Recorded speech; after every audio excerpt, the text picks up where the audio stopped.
Hi all! Everything in my video is pulled from the public domain, and I am using them under the Fair Use, Fair Dealings guidelines. Everything I say is my own opinion.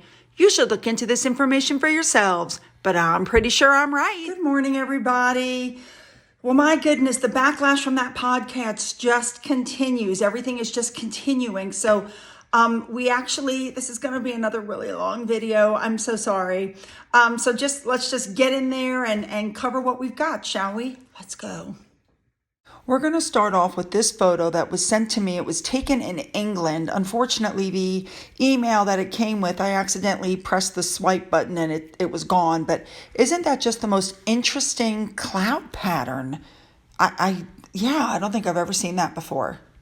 Now, next up, we're going to look at this picture sent to me by Sarah. It's from a Facebook group called Old Photos. Very interesting. Take a look at this. This is a carriage pulled by zebras in front of Buckingham Palace in the year 1900. Unbelievable. These are the kind of photos I've told you guys before. I'd love to just step in and look around for a little while. You know what I mean? All right, let's move on to our first story of the day. To start with, South Africa is not happy with the comments that Meghan Markle has made about their country. She doesn't think about things. Well, let me tell you, they're tabloids. They have their own tabloids. And here you have a copy of a magazine, and look what it says. They're addicted to drama. Absolutely, they're addicted to drama. I think South Africa really has their pulse on this one. All right, let's move on. You know, I've said it before also, but I'm going to repeat it. People in South Africa are really upset. Now, this person above pointed out that a fire incident in a government facility hosting foreign dignitaries is a security issue and is arson until proven otherwise. So you have to be really self-absorbed to not realize the diplomatic implications of even remotely suggesting that your host country attempted to set your baby on fire, which is essentially what Meghan did. And another person from South Africa pointed out that she's insulted by Meghan calling the British High Commission's house a housing unit, which was just the first of many insults. There's nothing wrong with housing units. Some people really do need help and assistance because not everyone marries into royalty. I completely agree. All right, the next bit of news is that Harry and Meghan are adopting yet another rescue dog. There are 4,000 beagles that were pulled from a U.S. animal testing center. And so the dog is called Mama Mia, and they're adopting, okay? Now, my concern about this adoption is that I did a video previously about the other two dogs. Well, now there's 3 dogs that Meghan adopted, and I want to bring you up to speed. So I'm going to show you, though, a clip from that video, okay? So watch this. Now, personally, you guys know, you've seen on my previous videos, we recently lost my dog, Eddie, and I also have 2 cats. They're like children, and once you adopt them, they belong to you. No matter what, they're yours, and you do what is ever necessary for them. So first of all, Meghan had a dog named Bogart that she left behind in Toronto, and her first excuse was that he was too old to move to the UK, I mean. Then she changed her story and said she wasn't going to bring Bogart back because he didn't like Prince Harry. So instead of getting him some training and introducing them properly and working on it, she basically dumped her dog. Then it came out that her other dog, the Beagle Guy, broke both of his legs. And it never was told to anybody how that occurred. She wouldn't tell anybody how the poor dog broke both of his legs.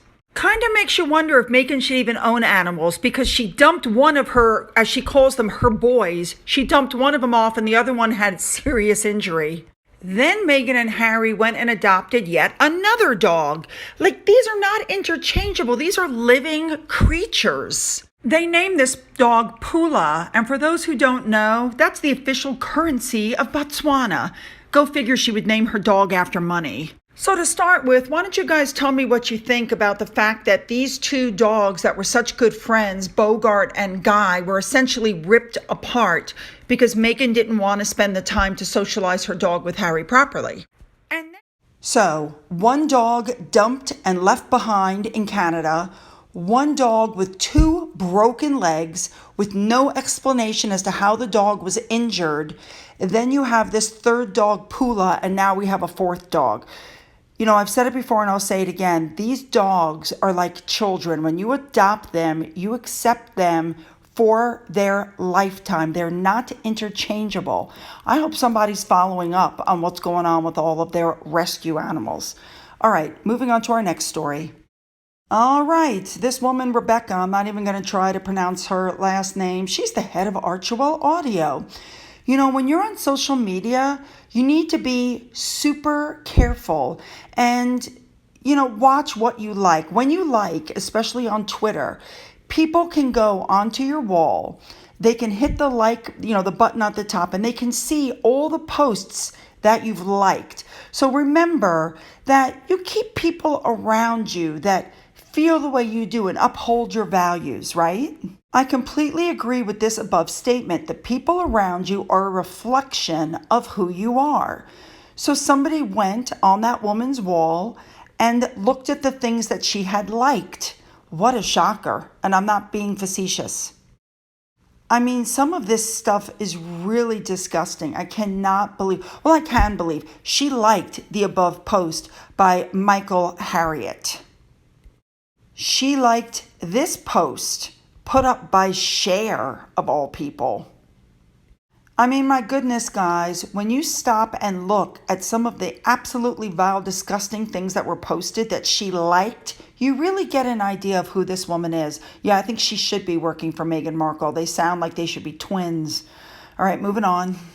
All right, we have another blind item, and this person flat out said they have not listened to the podcast, but other than the 28 people working on it, that's insane, which I agree. And that one of Meghan's very good friends who has a name that sounds like a drawn out negative, like no, we know who that is, gushed about how much she loved it, but actually hasn't listened to it. That doesn't surprise me. All right, I want to give a shout out to Victoria, who put this on Twitter, because what she wrote just so resonated. When you have nothing of value to bring to the table and you feel the need to blow out somebody else's candle in an attempt to make your own brighter, then you know that you are Rachel Markle. I agree. She sounds desperate and pathetic. It's been how many years since they left the royal family? She was only in for a couple years and she's still complaining. Ugh. All right, so I showed you yesterday a lot of the news people and what they had to say about the podcast, and one more popped up that was just so resonating. So, of course, I've edited it down so that you guys could really hear just what I consider to be the important parts. This was like a 6-minute long thing. Now you've got about 30 seconds, but listen to this. Episode 2. Here with me now, comedian and host of Fox Across America on Fox News Radio. Hey. Big Jim fan. This is it? The tens of millions of dollars they got from Netflix, and this is it? I love Meghan Markle because she's such a tone-deaf idiot. 65% of the country living paycheck to paycheck. She's like, oh, it's so hard being a member of the royal family. She has on, this is the part, though, that's so amazing. It's amazing because she's a sociopath. Yeah. And she's... I actually agree with you. No, she's an actual sociopath. And she's trying to make the case, as she says in the liner for this, that women, she's highlighting how women are being held back in this country. And she's making that case by interviewing women who are worth $100 million. Yes.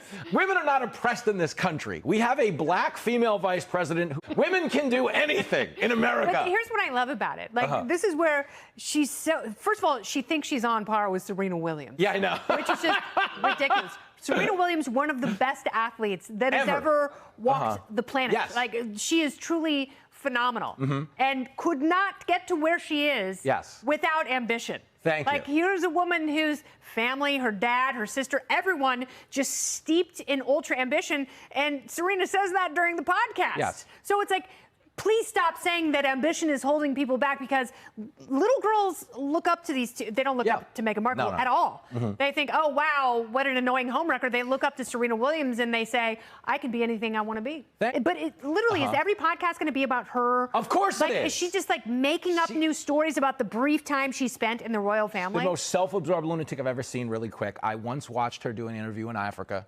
in a village of victims of landmines. We've discussed this, where she's talking about how hard it is for her. I'm like, yeah, Meghan, we'd all like to walk a mile in your shoes if only we had feet. All right, so now we're coming to the end of this and this article that came up. And the question is, in the end, did Spotify get their money's worth? Did you guys think that that podcast did what it was supposed to do? So let's look at what this article says. First of all, it points out that Harry chose to live in the United States because he said it was too hostile and untenable for him to live in the United Kingdom. Yet, he chooses to trash the United States because we didn't bend a knee to him or his woke politics.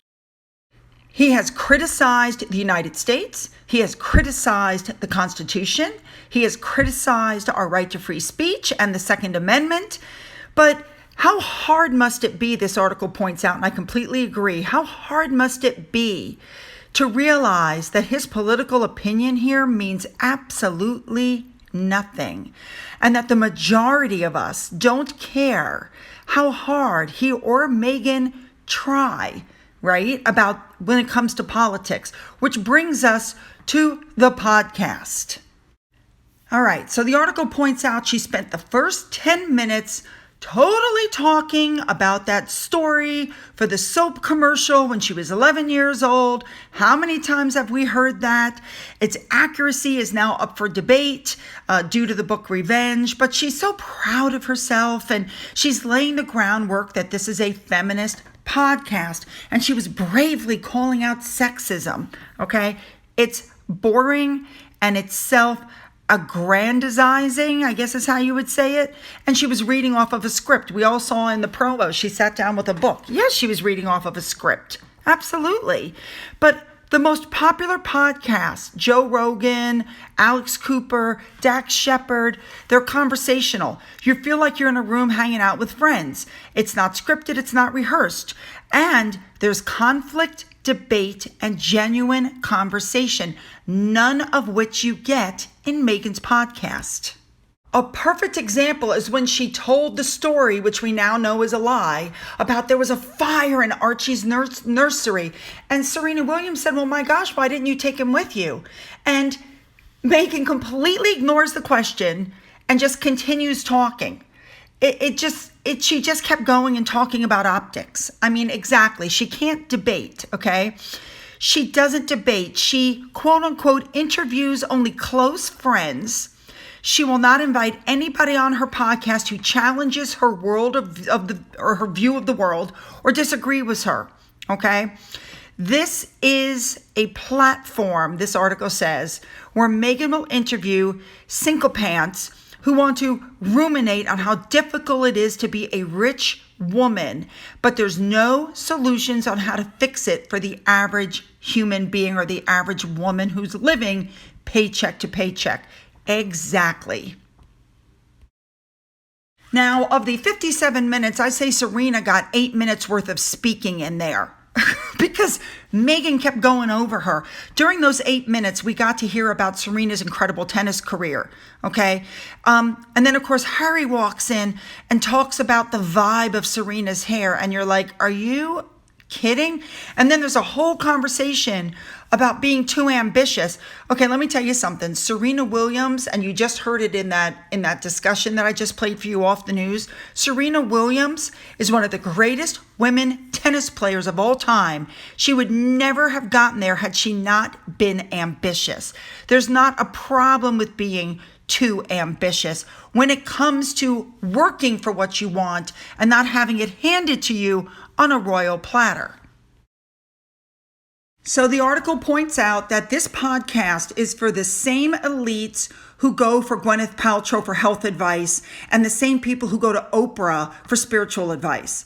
But it is not for the regular, average American woman who's worried about how they're going to pay the bills with inflation, how they're going to send their kids to college, or pay to fill their cars with the rising price of gas. All right. We're also well aware of how much the elites who rule the media do not represent us, or we don't care about your interests. I'm living paycheck to paycheck. So is, my whole family is. I have a son in college who, when he graduates, is going to owe $120,000. And my husband and I are talking about how in the hell we're going to pay that off, how we're going to help him, because I won't have that boy go out into the world owing that kind of money. So the man points out at the end of this entire article that he doesn't believe that listening to one of the most privileged, wealthy, influential women on the planet wax poetic about how hard her life is with other celebrities who are millionaires is going to make the average American woman relate to her. That's exactly it. The question is now, does Spotify believe that this exercise in self-flagellation is worth the price tag? So now people are wondering if Spotify is going to ask for their money back, because let's face it, they did not get their money's worth with this podcast. She was supposed to speak with historians to uncover the origins of stereotypes and have uncensored conversations with women who know how these typecasts shape our narratives, and that is not what people got. Now, I want to make sure that you have the numbers. Somebody actually did a transcript. Meghan was responsible for 61% of the conversation. Serena Williams, who's, we know her achievements are 23 Grand Slam singles titles, and who is, and we agree with her, a trendsetter, trailblazing businesswoman and mom, only got 39%. So basically, Meghan spoke 1.5 more times than the woman that was there to tell her story. So here was a chance for a really thought-provoking, insightful discussion about Williams' career and life and, everything about it. And instead, you get Meghan with a little touch of Harry thrown in there. So remember, Meghan said that they were going to live inside and rip apart the boxes that women have been placed into for generations, okay? That's what she said this was going to be. And instead, what you got was celebrity chit-chat. I mean, the story is that Meghan's interested in getting into is Meghan's story. I mean, that was it. We've all talked about it. Everybody's talking about it. All she did was talk about herself. It was the most unbelievable thing. She talked about herself and she took yet another swipe at the royal family. So here's what it comes down to. People are saying that Meghan doing this podcast was a really good idea, and she wanted people to see her as a thought-provoking, powerful leader and not just a woman married to a wealthy man. That's what she wanted. But what you're getting is that she's not using her platform to uplift other women or shine a light on suffering of girls around the world. She's not doing that. Instead, she's shining a light on herself, whining about her life, talking to other multimillionaires so they can whine about their lives. It's the same thing that happened with the very first podcast. And we already know how many people it took just to get this one podcast out. I think they are going to continue to put up the other podcasts, but I don't think anybody is really going to be listening. What a shame. So here's what's happening, and this was reported by Neil Sean. According to Neil Sean, this is not going to make Spotify any money because in order for it to make them money, you have to download it, and nobody's downloading it. They're just listening to it. So they're not getting any money out of this. They are writing off the 18 million pounds or $24 million that was given to Harry and Meghan. I told you guys they're in some sort of a funky contract that wouldn't let them out. So they're basically writing it off. And the only reason they have continued on, as I told you, I thought what was going on is they want their pound of flesh. And they're hoping that if you come on to Spotify, then you'll stay and find something else that you like, and they'll make their money that way. This was the biggest blunder from Spotify. They deserve this. They really do. Oh my goodness. All right. Lots and lots and lots of information, just like always. So you guys need to leave your comments. You know how I feel about this. Leave your comments.